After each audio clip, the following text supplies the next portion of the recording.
Ayaw, dog.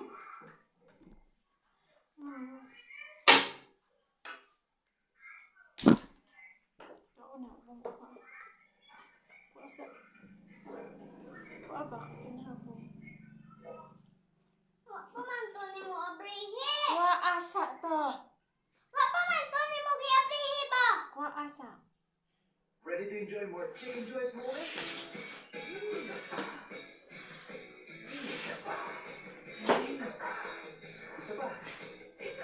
Chicken Joy! Try new Chicken Joy Perfect Pairs. Baby. Ambi. Bills? Easy. Bilhin? Easy. Bitin sa budget? Easy. With Maya Easy Credit. Oh.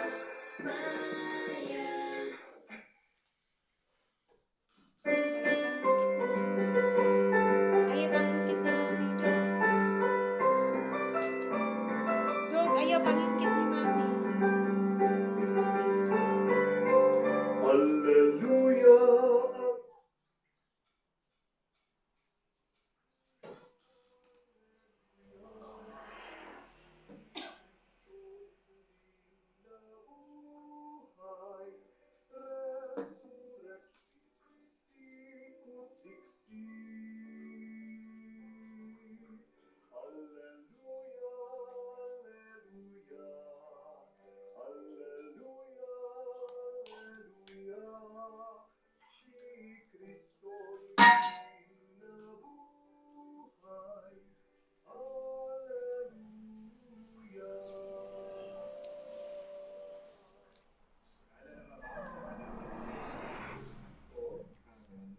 Sumainyo ang Panginoon at sumainyo.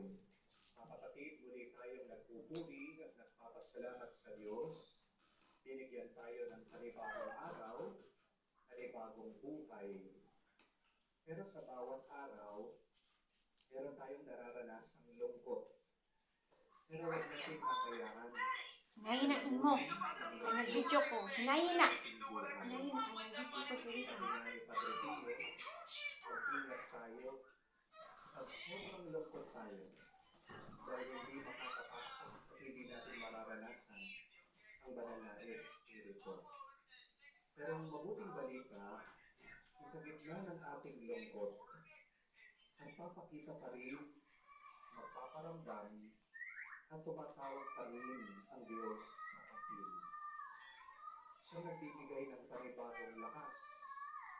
Siya nagbibigay ng panibagong gana. Ang Diyos nagbibigay sa atin ng tuwa at kapayapaan. Sa mga pagkakataon na kung saan hinayaan natin na tayo'y manghina dahil sa ating mga lungkot, dahil sa ating mga pag-aalala, dahil sa ating pagpabalik-balik, ay iniisip ang mga masasakit na kahapon. Pilingin natin muli ang awat pagpapatawad ng Diyos para tayo ay makita kahit nakakaunti para dapat makatanggap sa mga banal na misteryo. Inaamin ko sa makapangyarihang Diyos at sa inyo mga kapatid na lubha akong nagdasala sa isip, sa salita, sa gawa. Kapatid, na ako'y ipanalangin sa Panginoon Diyos.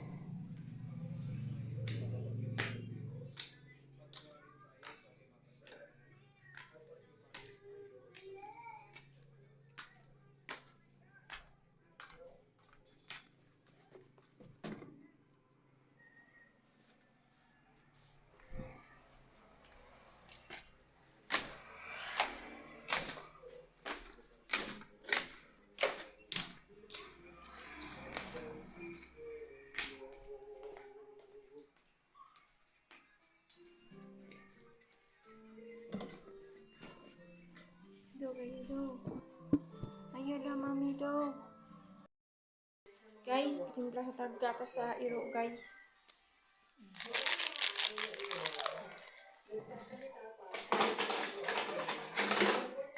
Gutom na.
marunong saserdote.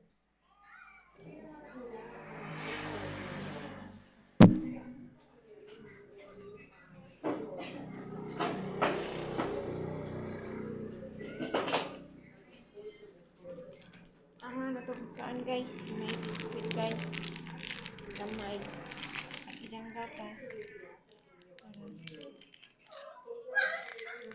Para lang yung hindi,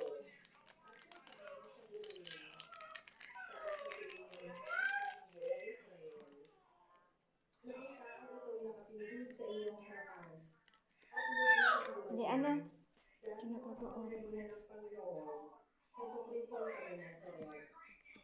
Kinakaroon.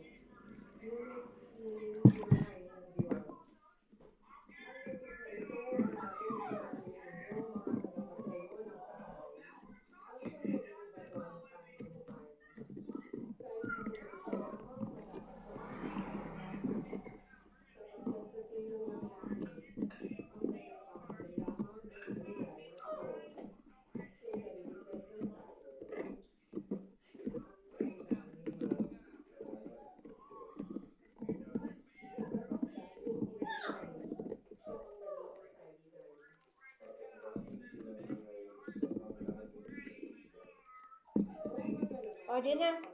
Di na. Di na kadapi. Di na kadapi.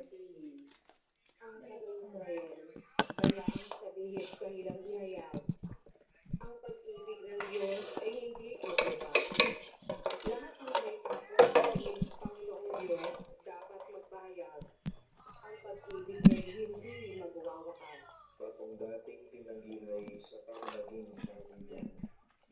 Ang batong natakwil ng nagtatayo ng tiramang bahay. Sa lahat ng bato'y higit na mahusay. Ang lahat ng ito ng magpamalas ay ang Panginoong Diyos. Kung iyong mamasdan ay kalugod-lugod. Ang kahanga-hanga ang araw na itong ang Diyos ang nagbigay.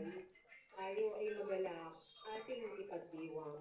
Batong dating tinanggihay sa panglaging sangigan. Tubusin mo, poon, kami ay iligtas. Ang pagtagumpayin sa layunin hangad. Ang pumaparito sa ngalan ng poon ay pagpapalain. Magmula sa templo, mga pagpapalay kanyang tatanggapin. Ang poon, ang Diyos. Batong dating tinanggihay sa panglaging sangigan. Tayo po ay nasa kayo.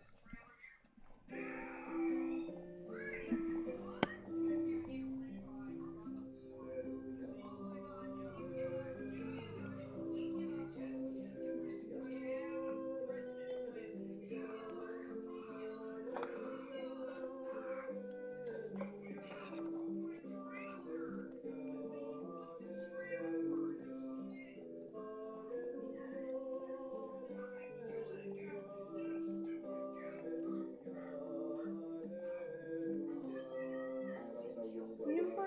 Inom pa. Inom pa. ng lubos. Mahihin ang manunubos. Inom pa. Sumainyo ang Panginoon. Hintay ka.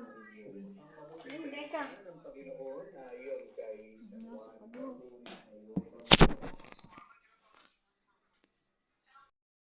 It will not hurt anymore. Amen? Kaya nga po sa Ebanghelyo, nagpakita po ang ating Panginoon Yesu Cristo. Nag-deliver niya mga apostol. Habang sila po ay nangilisita, inalis ni Cristo ang kanilang pagkalunggay, ang kanilang kalungkutan sa pamamagitan ng kanyang pagpapakita. Napakagandang paalaala po nito. Hindi po ba? Sabi po lahat mga kapatid, ang mukha ng pag-iisa at ng kalungkutan ay madalas nakatakot. Sila San Pedro at yung po mga ibang alagad niya, mga apostol, dahil po sa lungkot nila, isipan nilang magtrabaho, gusto po nilang bumalik doon sa dati nilang buhay. Para lang hindi nila maramdaman yung sakit, yung bigat ng kanilang mga kalooban. Kaya sila nangungulila, pero hindi dahil nagtatrabaho sila, hindi po ito naging dahilan para mawala yung kanilang ito. Tingnan niyo po, work will never take away your loneliness. Being busy sometimes cannot give you peace. Peace out. Learn to pray. Inspiration relationship with God. It is there that you will experience true peace and joy once again. Kaya huwag niyo pong isipin, lahat na mga nakakaharap mo, lahat na nakakasama mo, lahat na nakakasalamuha Rest mo, ah. masaya. Rest. Minsan, yung mukha niya nakangiti, pero hindi mo alam kung ano nangyayari sa kanyang kalooban. Baka sa puso niya, baka sa loob niya, meron siyang lungkot, nalulumbay siya. Di po ba? Sana maging sensitibo po tayo minsan sa iba, sa mga nakakasama natin, sa mga nakakatrabaho natin. Hindi natin alam ang isang tao. Masaya na siya, di po ba? Hindi lahat ng mga kumakayo ay may gana. Minsan, napipilitan lang sila. Minsan, nagdala nila ang kanilang sarili na pumasok sa trabaho. Marami po sa mga nagtatrabaho ngayon, may nilalabanan na lungkot. Pero, ang mabuting balita, ito po, na kahit na tayo ay malulungkot o malulumbay minsan, magpapakita ang Diyos sa atin. Sasamahan at sasamahan tayo ni Kristo. Pamukha ng ginawa niya sa kanyang mga apostol. God will meet us where you are. And our resurrected Lord will not judge our bad feelings. Hindi po tayo huhusgahan ng Diyos sa sama ng ating nararamdaman. Ano man ang bigat ng iyong kalooban, nauunawaan ng Diyos yan. Jesus understands our sadness, our loneliness, and God embraces us in our hurts and in our pains. Pero habang nauunawaan po tayo ng Diyos sa ating mga kalungkutan, dapat po kapatid, mag-ingat din po kayo dito. Yes, allow yourself to cry. Yes, it is your right to be sad. Kapatid, talagang nasasaktan ka, talagang dadaan ka sa lungkot. Pero tandaan niyo po, kung malulungkot ka man, huwag mo naman patagalin yan sa puso mo. Amen? Allow yourself to be sad. Yet, do not take long. Because though loneliness is not a sin, it can create conditions that makes it easier for us to sin. Tandaan niyo po yan. Hindi po kasalanan ng kalungkutan. Pero kapag nalulungkot ka, madalas yan yung nagiging daan o nagiging pintuan para magkasala ka. Kapag nalulungkot ang tao, nagiging mahina siya sa tukso ng demonyo. Kaya nga, kung magpapadala ang tao sa kanyang kalungkutan, mahuhulog siya sa kasalanan. Understand that many of our sins starts with our loneliness. Examples, when you are lonely with food, you become gluttonous. Dito ko napansin, takaw-takaw ko, di ka tumitigil. Ganyan po talaga, di ba? Kapag nalulungkot ka, kapag depressed ka, para lang maibsan yung iyong nararamdaman, mauubos mo yung isang timbang ice cream, di ba? Kaya nga meron mga iba na aadik sa pag-iinom kasi mag-isa lang sila. Ang kanilang kaibigan, si San Miguel Beer. Hindi po ba? Look, when you are lonely with technology, you become lazy. Nagiging tamad ka. Pag mag-isa ka, nandyan ka lang, nakaharap ka sa cellphone mo, sa gadget mo. Ayaw mong bumangon sa kama. Di po ba? When you are lonely with your body, you become lustful. Kung ano-ano yung mga masasamang pumapasok sa isip mo, pagnanasa mo sa mga babae, lalaki, dahil wala kang mabuti o masayang ugnayan o relasyon sa iba. Hindi ka naman makakaisip ng masama tungkol sa ibang tao. Di po ba? Kung marami kang kaibigan, kung meron kang kakwentuhan, kung meron kang kasama, o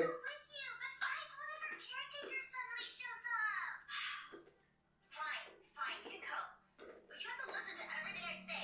Got it? Yes, ma'am. Yes, ma'am. Yes, ma'am. Yes, ma'am. Let's go. All right.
maganda ang iyong ugnayan o relasyon sa iyong pamilya. When you are lonely without friends, you become bitter, you become resentful, nagiging napakasungit mo kapag wala kang kaibigan, kapag wala kang katuwang sa buhay. Di po ba? Kaya mga ibang matatanda po, senior, pagpasensyahan nyo na po. Sa di ba, yung mga kabarkada nila, isa-isa, nililibing na. O kaya yung mabuhay na walang kumakausap sa iyo, magiging masungit ka din, magbibwisit ka din araw-araw. Di po ba? When you are lonely with money, you become greedy. You become uncompassionate. Pasensya nyo na po yung mga ganid. Ang talaga mga matatakaw sa pera, ang dahilan ng hindi sila masaya. Kaya matakaw sa pera yan kasi kala nila yung pera, yung kayamanan, yun yung magpapasaya sa kanila. Pero di ba kapag marami kang kaibigan, kapag mahal mong pamilya mo, imbis na ikaw ay kumuha ng pera, magiging mapagbigay ka. Di po ba? When you are lonely without money, ayan, you become desperate, you become addicted. Hindi nyo napansin kapag wala kang pera, wala ka sa pag-isip. Kaya nga yung mga iba, nakakapag-hold up, nagnanakaw, nagdadrugs. Kasi malungkot na sila, wala pa silang pera, kaya nawawalan sila ng pag-asa. Yan ang dahilan bakit nakakagawa sila ng masama, nagkakasala sila. When you are lonely without love, you become lost. You become suicidal. Isa pong napakasakit na karanasan niya. Kung nag-iisa ka, kung wala kang nararamdaman na may nagmamahal sa'yo, na may tumatanggap sa'yo, na may umuunawa sa'yo. Kaya ano kung nag-iisip na solusyon ng ibang tao para hindi na maramdaman itong sakit sa loob nila? Papakamatay na lang. Yan po yung kanilang pagpakas sa sakit ng kalungkutan. Kapatid, mag-ingat po kayo kapag nag-iisa kayo, kapag nalulungkot kayo, dahil maghahanap ka ng bagay para magpulo sa ninanais ng puso.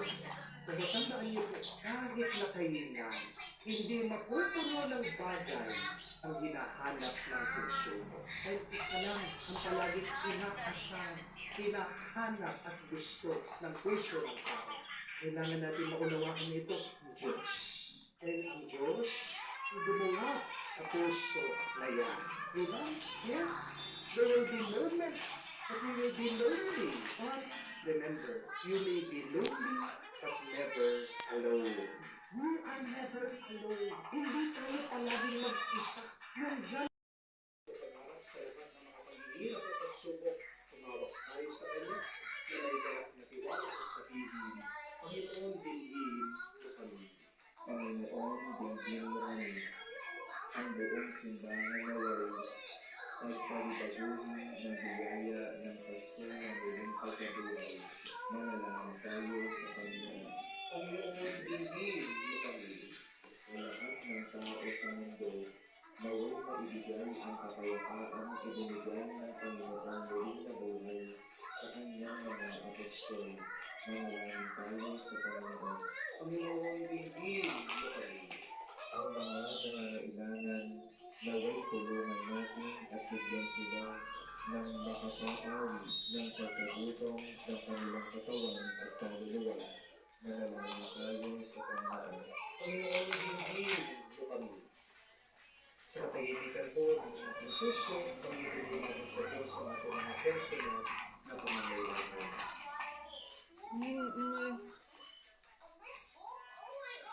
Diyos na aming Ama, ibinalik ko kami sa iyo sa pamagitan ulit pagkabuhay ng iyong anak.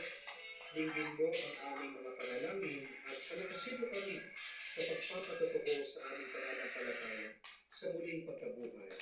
Hinihiling namin ito sa pamagitan ni Kristo, aming Panginoon. Amen.